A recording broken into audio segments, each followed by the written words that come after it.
The world is closely watching a major diplomatic push to try and end the war in Ukraine. You've sent us a whole stack of sources, articles from PBS, NPR, BBC, Breitbart, American Thinker, plus some briefing notes, too, all diving into President Trump's recent efforts to broker some kind of peace deal. That's right. And it's a really complex situation. You know, you've got different perspectives, different reported events coming from Washington, Moscow, Kyiv, and, well, all across Europe. Our mission here in this deep dive is basically to go through these sources you've shared. We need to pull out the most important nuggets of, well, knowledge and insight. We're essentially trying to make sense of the core dynamics at play here, like what's being attempted, who are the key players, what are their reported positions, and maybe most importantly, why is finding a resolution right now proving so challenging? All based strictly on this material you sent. Exactly. Think of this as your shortcut, yeah? Your way to understand the moving parts of this latest diplomatic initiative. Filtered straight from the sources you provided. It's quite a lot to get through, so let's dive right in. So first off, setting the stage. According to the sources you've given us, President Trump has reportedly become, well, the words used are weary and frustrated with both Russia and Ukraine over the war just dragging on. Yeah, and the White House press secretary, Karoline Leavitt, she's quoted stating, Trump wants to see a peaceful resolution and ceasefire as soon as possible. And apparently he's made this pretty clear to both sides. And that frustration level, it seems quite high. It does. Vice President JD Vance reportedly stated that Trump's patience is running very thin and that he's, quote, more than open to potentially just walking away from trying to end the war if he feels the negotiations aren't serious. Vance apparently said quite directly, we want to see outcomes. Okay. And the stated goal from Trump himself, as reported anyway, is to stop the bloodbath and end a war that he believes should have never happened. That seems to be the core motivation based on these sources. Exactly. And what's particularly highlighted, I think, in several sources is this reported belief, it seems shared by Secretary of State Marco Rubio and President Trump himself, that any real breakthrough, any significant progress, it really hinges on direct personal interaction between Trump and Putin. So face-to-face, or at least leader-to-leader. Seems like it.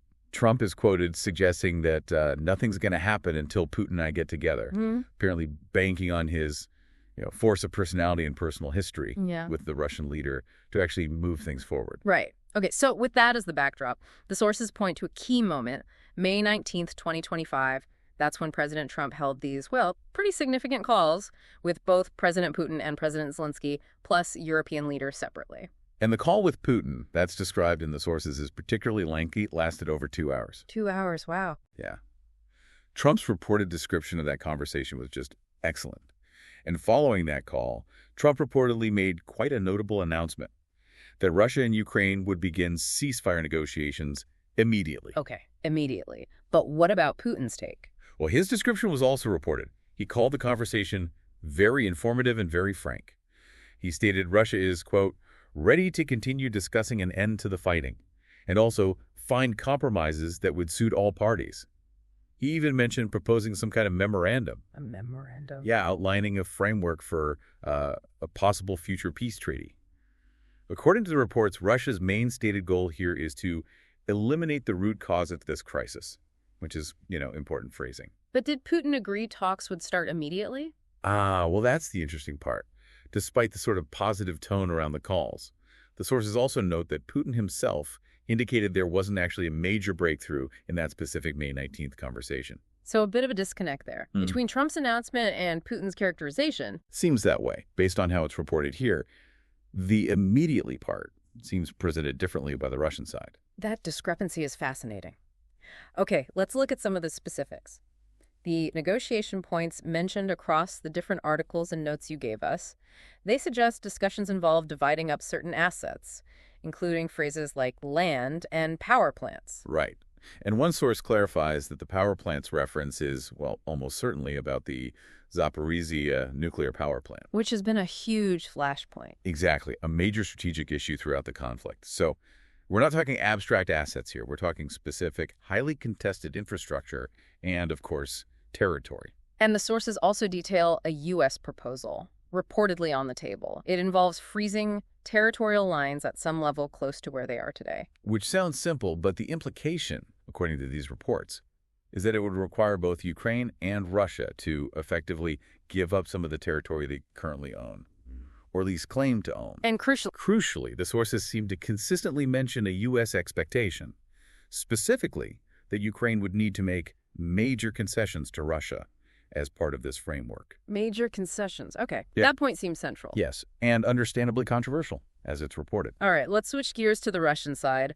What are their reported demands for achieving peace? The sources list quite a few. They do. It's quite extensive. Requirements include Ukraine becoming neutral, significantly cutting its military size, abandoning any ambitions for NATO membership. That's a big one, obviously. Still a key issue. Absolutely. Also, lifting international sanctions.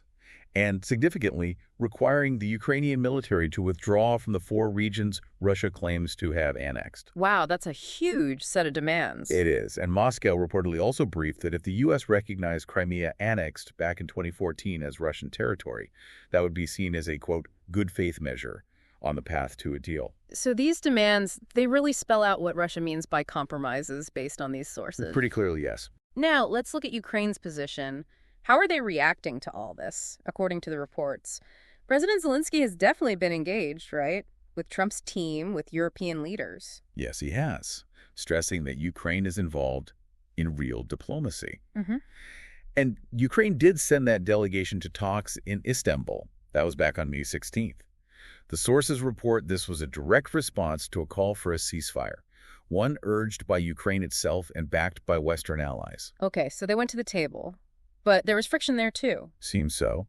The sources highlight a significant issue. Zelenskyy reportedly criticized the Russian delegation sent to Istanbul. How so? He called them low-level and non-decision makers. Apparently saw it as a sign of disrespect towards the facilitators, like Trump and Turkey's Erdogan. Not seeing serious intent from Moscow there. That's the implication reported. Yeah. And then there's the really big sticking point, a fundamental one, according to multiple sources. Which is Crimea. Zelenskyy is reportedly adamant, absolutely insistent, that Ukraine will not legally recognize Russia's 2014 annexation of Crimea. He's quoted very clearly, "There's nothing to talk about here. It sounds like a complete non-negotiable for Kyiv." And how did that go down with President Trump, according to the sources? Not well, apparently. Sources suggest Trump lash out at Zelenskyy over comments like that. Lashed out. Yes, calling them inflammatory statements that are harmful to peace negotiations and that they'll only, quote, prolong the killing field. Shows real tension there, reportedly. Wow, okay. So despite engaging in talks, Zelensky's also pushing for pressure. Yes, he's reportedly insisted that continued sanctions and pressure against Russia are necessary, quote, until they are eager to stop the war. Suggesting diplomacy alone isn't enough from his perspective. He's also called for 3-way talks. Himself, Trump, and Putin. He has, yes. And for new sanctions if Russia doesn't engage constructively. And Ukraine has reportedly rejected terms similar to those from the failed 2022 talks like neutrality, military cuts, no NATO. They see those as tantamount to capitulation. And there's a view reported that Zelenskyy thinks Putin doesn't actually want peace right now. Yes, one source presents that view. That Zelenskyy reportedly believes Putin's real aim is to keep the war going. And that his engagement with Trump is kind of minimal, just managing the diplomacy maybe, rather than genuinely seeking an immediate end, adds another layer of reported skepticism from Kyiv. Okay, let's circle back to Russia's position then, and their actions. The sources say they're ready to continue discussing an end to fighting, but with caveats. Right. The phrase reported is in principle, but there are nuances. And those nuances, well, they seem to directly correspond to that big list of demands we just talked about. Withdrawal from claimed territories, lifting sanctions, no NATO. Exactly. All those points. And it's interesting, despite the Istanbul talks happening, Putin reportedly rejected meeting Zelenskyy in person there. It is interesting, isn't it? Especially given Trump's reported belief that leader-to-leader interaction is the key. And the Russian delegation head in Istanbul, Volodymyr Zelenskyy, he reportedly framed those discussions as just a continuation of the failed 2022 negotiations and insisted his team had all the necessary competencies, sort of pushing back against Zelensky's reported criticism. Right, and there were accusations reported that Russia was dragging its feet. Yes, accusations reported from Ukraine and European powers that Russia is deliberately slow-walking any ceasefire progress, essentially trying to sabotage or stall the talks. And then there was that drone attack right after Trump's announcement about immediate talks. Exactly. That timing is, well, quite striking in the reports. right after Trump's call announcing immediate ceasefire talks. Sources report Russia launched its largest drone barrage against Ukraine since 2022. This was on May 18th, firing 273 drones. And Trump commented on that later. He did. On May 27th, he reportedly stated Putin was playing with fire because of the continued escalating bombardment. So that large attack, right after the peace talk announcement, it's a key detail reported in these sources, adding to the skepticism. Okay, shifting focus a bit. What about European leaders? The sources showed they're involved too. Yes, leaders from Germany, France, the UK, Italy, they've all reportedly been actively engaging with Trump and his team on the situation. And French President Macron, for instance, he publicly urged Putin towards a ceasefire. He did. Publicly urged Putin to accept the 30-day unconditional ceasefire, which was reportedly proposed by Trump and had backing from Ukraine and Europe. Shows some alignment on, just stopping the fighting immediately. But there's also disagreement between Europe and Washington. Yes, the sources reveal quite a significant difference in perspective there. Some Europeans reportedly view the terms the Trump administration is said to be pushing, particularly those requiring Ukrainian concessions, as running completely counter to European interests. Well, there's a concern presented in the sources that the U.S. approach might be seen as siding more with the aggressor. That's strong language. So European nations, they reportedly favor continued support for Ukraine. Yes, they reportedly maintain that continued military, political, and economic support is essential to force Putin to negotiate from, a position of strength, not perceived weakness. Makes sense. And they've also reportedly sought U.S. guarantees, things like Ukraine's long-term security, reconstruction funding, as part of any potential future deal. And the UK defense minister called for more pressure. Yes, quoted, calling for continued pressure and further sanctions on Putin, saying that Russia just presenting demands as a starting point is, quote, not good enough. Okay. Finally, let's look at some perspectives reported from within the U.S. itself, based on these sources you sent. We already mentioned the White House confirming Trump's frustration, his potential willingness to walk away. Right. And Treasury Secretary Scott Bessent is reported to have suggested maybe more sanctions if Putin doesn't negotiate in good faith, while also reportedly criticizing how effective previous sanctions were at stopping Russia's oil money. So, maybe different views on leverage. And then there's that detail about the former U.S. ambassador to Ukraine, Bridget Brink. That's quite striking. It is. Reportedly, she resigned partly because she believed U.S. policy was focusing pressure on Ukraine, not Russia. And she's quoted directly. In one source, yes, stating that peace at any price is not peace at all, and that such an approach basically amounts to appeasement. That's presented as significant internal dissent, reported in the sources. Wow. And then there's a source that frames this whole thing politically within the U.S. Yes, one source you provided presents a specific political framing, arguing the Republican Party has become the party of peace, or peaceniks, contrasting it with the view of Democrats having an inordinate fear of Putinism and being warmongers. This source also claims Democrats encouraged Zelenskyy to sabotage a deal with Trump. And accusations that Trump is Putin's puppet are also mentioned in this same source, within this specific political context.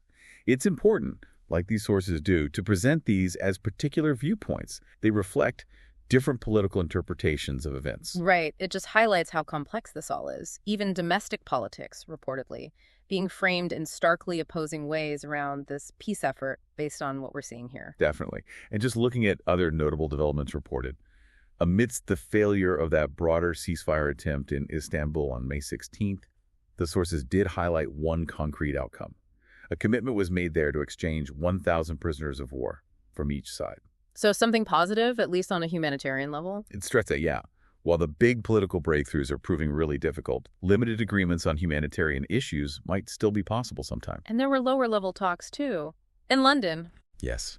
Reportedly back in April 23rd, where that U.S. proposal for freezing lines and potential concessions was discussed. Though, it's noted that key officials like Secretary Rubio reportedly canceled their attendance for that round, which maybe indicates, the difficulty or lack of momentum even at lower levels. Right. So, but in all these sources you've given us, you can really see just how many different threads are tangled up in this whole story. You have President Trump's clear, stated motivation for a quick peace, his direct engagement with Putin and Zelenskyy. But then you have these deep, fundamental disagreements reported on the actual terms of any deal. Yeah. Conflicting views on who should concede what, and different approaches, different concerns among all the international partners involved. Right, and the sources clearly show us that while talks are happening, at high levels, lower levels, the big sticking points remain absolutely central, especially around territory like Crimea and that whole list of Russian demands versus Ukraine's insistence on sovereignty and the need for continued external pressure on Moscow. It really brings into sharp focus the immense challenge, doesn't it? Finding common ground.